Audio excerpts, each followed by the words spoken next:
السلام عليكم ورحمة الله. ليلى عبد اللطيف تبكي وتطلق تصريحات خطيرة للنصف الثاني من عام 2026 وصدام محتمل بين مصر وإسرائيل. في البداية ما ننساش نعمل اشتراك في القناة ونفعل الجرس عشان يوصلنا كل جديد. وأهلا بكم معنا في آخر ظهور لسيدة التوقعات ليلى عبد اللطيف، حيث تتنبأ لبعض الدول والشعوب والشخصيات البارزة مع نهاية عام 2026.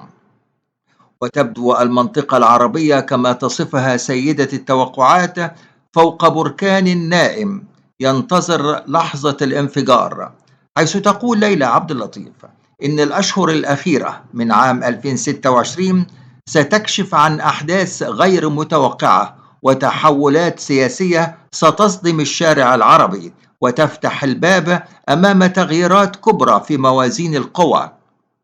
حيث ترى ليلى عبد اللطيف أن المرحلة المقبلة سوف تشهد تبدلا في الوجوه والقيادات، بعضهم سيغادر المشهد بإرادته أو بقدر لم يكن في الحسبان، وآخرون سيصعدون بسرعة لملء الفراغات التي تتركها هذه الأحداث.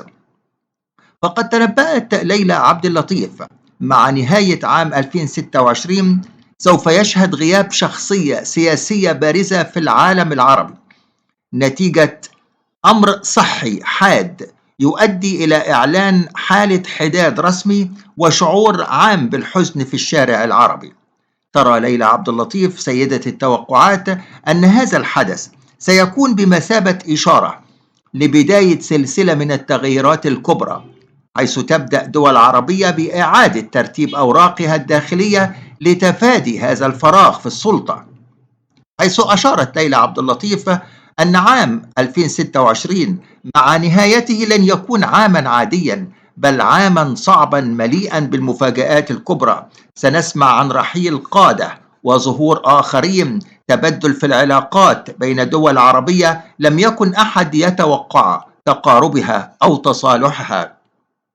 حيث توقعت ليلى عبد اللطيف أن المنطقة سوف تعيش بين الحزن والتوتر في الأشهر الأخيرة من عام 2026 قبل أن تبدأ بالتماسك من جديد، لكنها حذرت مع أن نهاية هذا العام سيضع الأنظمة أمام اختبارات قاسية، بعضها سياسي والبعض الآخر إنساني وصحي وأمني. تقول سيدة التوقعات أن الأشهر الأخيرة من عام 26 وستحمل أخبارا مفاجئة تتعلق بزعماء عرب عرفهم الناس لسنوات طويلة. توقعت أن واحدا من هؤلاء القادة الذين تجاوزوا مرحلة الشباب بسنوات سيغادر الحياة بعد صراع مفاجئ مع المرض، ليعلن خبر وفاته رسميا وسط حالة حزن كبير وردود أفعال بين قادة العالم. وقد تنبأت أن هذا الحدث سيخلق فراغا سياسيا واضحا داخل بلاده، لكن الانتقال للسلطة سيكون منظما وسلسا، قد تتولاه شخصية قريبة من الدائرة العائلية السياسية نفسها. في المقابل توقعت ليلى عبد اللطيف أن زعيما آخر سيصاب بأزمة مفاجئة خلال عام 2026، وهناك خطاب تلفزيوني سيحدث إرباكا إعلاميا واسعا، ستقطع البرامج للبث من البث بيانات رسمية عاجلة. قالت عنها ليلى عبد اللطيف إن هذا الزعيم سيغيب عن الأنظار لفترة طويلة قبل أن يتم الإعلان عن تغييرات قيادية داخل حكومته.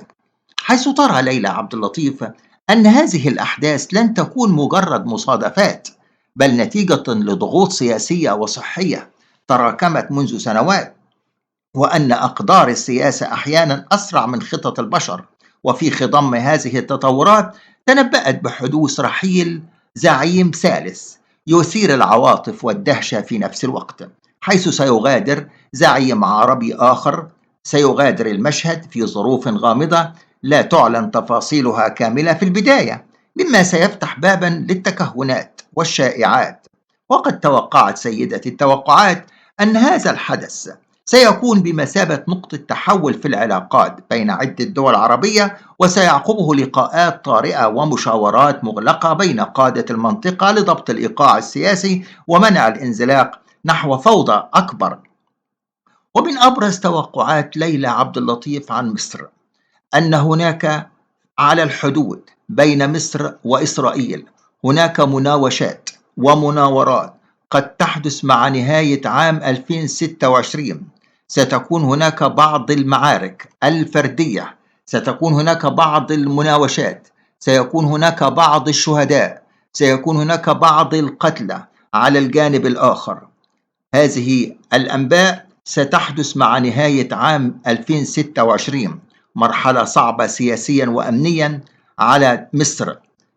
فبعد ذلك قالت ليلى عبد اللطيف: ستشهد دول أخرى تعيين وجوه شابة جديدة في مواقع سيادية وقيادية لم تكن متوقعة. قالت إن نهاية عام 26 سيسجل عودة الجيل الجديد من السياسيين العرب الذين سيتولون مناصب وزارية وسيادية كبرى في أكثر من بلد عربي. قالت ليلى عبد اللطيف أن هناك في دول الخليج ستكون الأجواء متوترة، هناك بعض الأحداث التي بتحدث في القصور، هناك مشاكل بين العائلات الكبرى وبين الذين يسلطون على البلد أو الذين يترأسون هذه البلد، هناك خلط للأوراق، هناك بعض المشاكل في إرث العائلات وعلى الرئاسة وعلى الوزارة، هناك بعض وخاصة في دول الخليج، مما تشهد انقساما كبيرا في هذه الدول، ستحدث بلبلة كبيرة، سيحدث فوضى في الشارع. ستشهد بعض العواصم العربية تبدلا غير مسبوقا في السلطة، سيكون مزيجا من القدر والسياسة في آن واحد. تقول سيدة التوقعات إن ما بين نهاية 26 وبداية 27 لن يكون هادئا على الإطلاق كما يظن البعض، بل سيكون مرحلة تحولات صامتة، حيث ستتبدل المواقف بين الدول في الخفاء، وتعقد التحالفات في الليل قبل أن تعلم في وضح النهار. حيث ترى ليلى عبد اللطيف أن نهاية عام 26 سيشهد ظهور محور عربي جديد يضم 3 دول عربية مؤثرة ستسعى لتوحيد كلمتها في وجه التحديات الاقتصادية والسياسية العالمية في ظل تقلبات أسعار الطاقة وتغير موازين القوى بين الشرق والغرب.